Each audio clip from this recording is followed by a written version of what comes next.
আপনারা কি আমার মতো ইংলিশে কাঁচা? আপনি ইংলিশে টাইপ করতে পারেন না? তো তাহলে ভিডিওটা আপনার জন্য।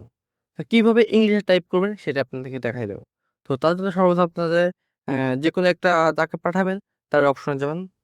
তো তার জন্য আপনারা যাকে এসএমএসটা ইংলিশে করবেন তার অপশনে চলে যাবেন। অলরেডি দেখেন আমি চলে যাচ্ছি। তো তার জন্য কিন্তু আমি আমার ফোনের কিবোর্ডে চলে আসছি কিন্তু।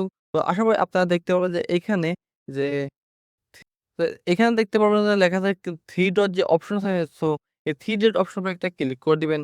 ক্লিক করার পর দেখতে পারবেন যে এখানে দেখেন লেখা আছে যে তো এইখানে দেখতে পাচ্ছেন যে ট্রান্সলেট এর যে একটা অপশন আছে, ঠিক আছে? সো এই ট্রান্সলেট অপশনের উপরে একটা ক্লিক করে দিবেন অলরেডি।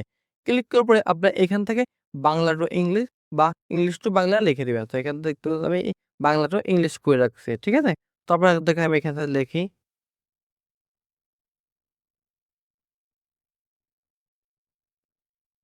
সো সো লেখার পরে দেখতে পাই এখানে আমি কিন্তু লিখছি বাংলা। সো এখানে দেখেন টাইপ হচ্ছে যে ইংলিশ। ঠিক আছে? দেখতে পাচ্ছেন? আমি এখান থেকে অলরেডি বাংলা টাইপ করছি। বাংলা টাইপ করার সাথে এখানে ইংলিশ টাইপ হয়ে গেছে। তো এইখান থেকে আপনারা যেকোনো জিনিস বাংলায় লিখলে এখানে ইংলিশে টাইপ হয়ে যাবে অলরেডি।